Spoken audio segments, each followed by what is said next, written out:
I'm going to talk to you today about stop losses. I posted a short video about stop losses and why it's important to use them about a month or two ago, and it's got something like 250,000 views, which is a heck of a lot for me.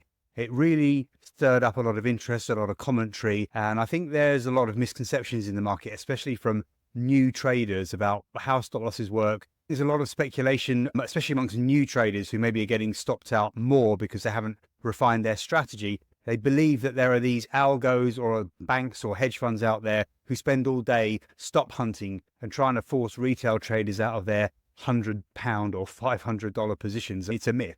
Believe me, I've been doing this nearly 40 years. I know people that own brokerage companies, that work in hedge funds, that work in investment banks. And the last thing that these guys are trying to do is spend all day looking to stop you out of a position to try and make a couple of $1,000s. I mean, it doesn't even come onto their radar. It wouldn't even enter their brains. Now, what I will say from my experience is that there are endless disreputable brokers who will stop hunt. I mean, I remember all the way back in the days of IG, which is now one of the biggest brokers in the world, I think, all retail brokers. But I remember the days when they would stop hunt, especially overnight when liquidity was thin. I would complain that I'd been stopped out on a market like, say, the German DAX. I'd say the German DAX never traded anywhere near where I got stopped out. And they would say, oh, well, we had a big seller in our market and our price is based on the underlying, but it doesn't mirror the underlying. So they could just make up an excuse like that, take you out of your position. Now, your broker knows all of your positions. Nobody else does in the market, only your broker. So your broker can do that. If you and a bunch of other clients have stop losses all very close to each other, they decide to take the price down there in a period when there's not a lot going on, and they make up an excuse that they had a big in-house order which moved the price. There's nothing you can do about it, but it's dishonest. These are disreputable brokers. I've had one or two disreputable brokers contact me over the years and say, listen, with your experience and with your reach, you could be signing up clients. We could suck them in. We could have them deposit more and more and more. We can make sure that they win. We can push them to get their friends and families to open accounts so that they also make money. And then after a few months, when you've swept all of this money in, you just wipe them out in a matter of a week or two. You steal all the money and off you go. It does happen. It's common. I obviously didn't get involved in that. I couldn't sleep at night if I was involved in that kind of operation. I'm not going to destroy my reputation over a couple of months for the sake of a few £100,000. It's not worth it to me. But it happens. If you're getting stopped out, you need to look at your broker. Is it a reputable broker, or is it a fault with your strategy whereby your stops are too tight? Maybe you need to widen your stops. Maybe your contract size is too big. Maybe you're being a bit too greedy. You need to decrease the contract size, widen the stop, and give your trade a bit more room to breathe. This is a problem that I used to have. I would have my stops tighter than they probably should be based on my technical analysis, because I was greedy. I wanted to have a bigger position size so when the trade swung into profit, I'd be making bigger money quickly. And I soon realized that this is just a strategy that doesn't work. It was much better to reduce my contract size, look for a smaller profit, but have a wider stop. The profits would be smaller, but the gains would be more consistent. And it obviously led to a lot less stress. So that's something I think I would suggest that you look at. Now, I'm going to address a question that I've had, which is related to this subject. I've had a lot of questions about this recently. This was an email I just received this morning, and I thought it was about time I make a video on this subject. One of my subscribers is following gold. It's been moving sideways. You can see the chart here. This is the hourly price chart for gold going back about a month and a half.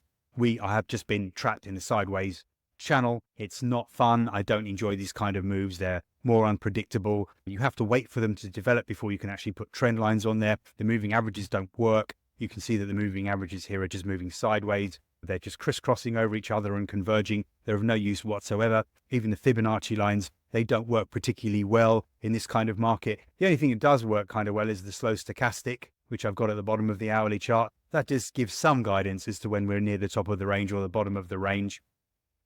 But the question related to this market is there are no real trend trade opportunities or trade with the trend opportunities. There's lots of stop loss hunting, it seems. This is not stop loss hunting. This is just a sideways trending market. It's perfectly normal. The rest of the question, is this an impact of AI computer generated trades to algorithms designed to take retailers out of the market irrespective of trading long or short?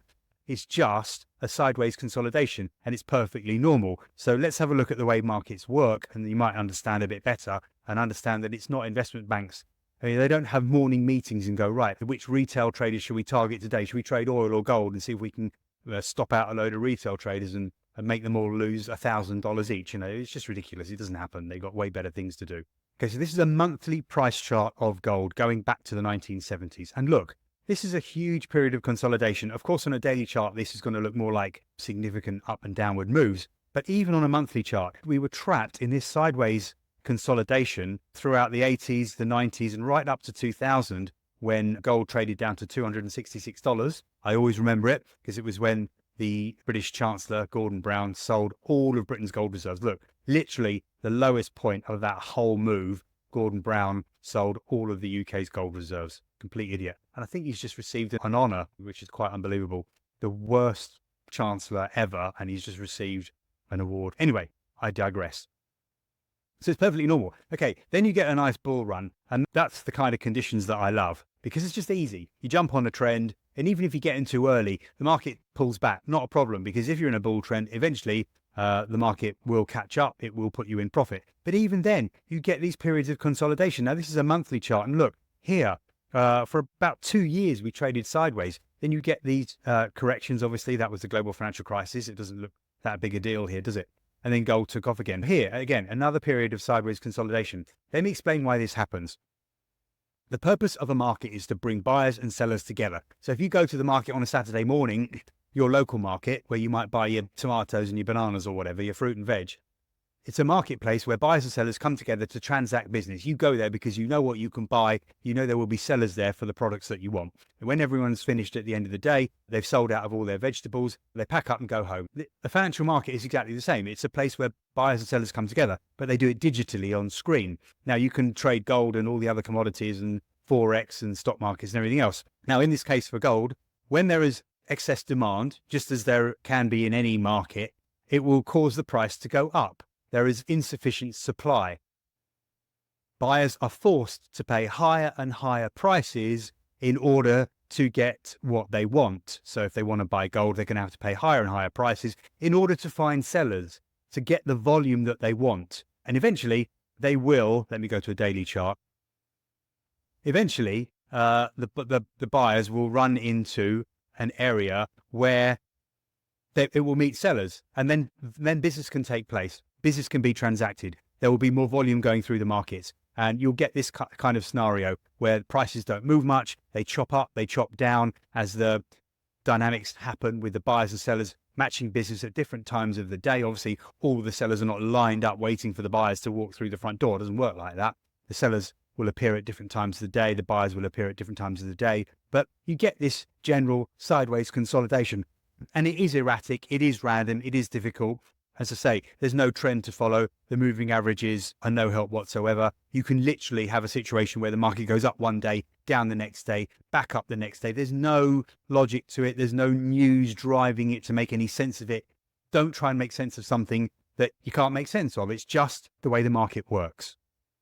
Now, eventually you might get a situation like this. The market goes up, but it runs into a wall of sellers. It makes new highs, but the sell orders then become greater than the demand, and the market starts to move down. There's an oversupply of gold here, as you can see. So sellers then have to accept lower and lower prices in order to sell the gold, because the buyer demand is simply not there, and the price will start to drift lower, to trend lower, until the market comes into balance again and there is enough demand to satisfy the supply, and then the price stabilizes. Anyway, you get the picture. When there's more buyer demand than seller supply, there's an imbalance and the price will go up, and vice versa. When the market finds an area where buyers and sellers are matched, supply and demand is matched, you'll get something like this, where the market consolidates, volatility tends to decrease, and business is transacted. So that is the consolidation effect. And that's where people find it difficult to trade. I do. That's where you might find you're getting stopped out because you think that the market's still in a trend. You might think here that the market's still in a bull trend because we've gone up recently, but it isn't. It's moving sideways. So every time you buy, you get stopped out, and you think someone's watching you, someone's stop hunting you, someone's tracking your trades. It's not the case. It's purely that the market is in a consolidation phase. You have to recognize these phases. And the problem is when you shift from a bull trend to a sideways trend, you don't know that for a while. And it takes a while before you're going to understand the parameters of that sideways trend. So for example, here, we wouldn't know until we've got at least 2 trend lines that we can rely on. Well, there's one, and that trend line actually looks quite reliable because it held a lot. It was touched many, many times. And eventually we broke up, retested the trend line and took off. So that turned out to be a reliable trend line. What about this one? Well, if I put it, strictly speaking, it should be there. That's less reliable, of course. So the problem is you don't know which trend lines are relevant for quite a long period of time. The actual relevant trend line was probably this one. Yes, it was. At this first downturn, that this low didn't didn't offer us the opportunity to draw a reliable trend line. When I joined that first trend line, it didn't work. It was only here on this second low that the trend line started to work when we dropped here. The market had been consolidating for nearly 3 months before I actually got a reliable trend line. This is the problem with these sideways trending markets. You don't know they're sideways for a significant period of time. Now I've got a trend line that's tradable. It broke and then hit the lower trend line and then took off. So please understand that you're not being victimized. You're not being stop hunted. It's not realistic. This isn't what investment banks do. You need to adjust your strategy. You need to pay attention to market conditions and be quick to adjust and understand when we've moved from a directional trend to a sideways consolidation. I hope that's helped. Please do leave your comments. You've all got your own experiences of being stopped out. I know there's loads of you that will disagree with me. I'm just waiting for the haters to come in and criticize me and tell me I don't know what I'm talking about, even though I've been doing this nearly 40 years. Anyway, I look forward to all of that. And please do like, share, and subscribe if you found this helpful.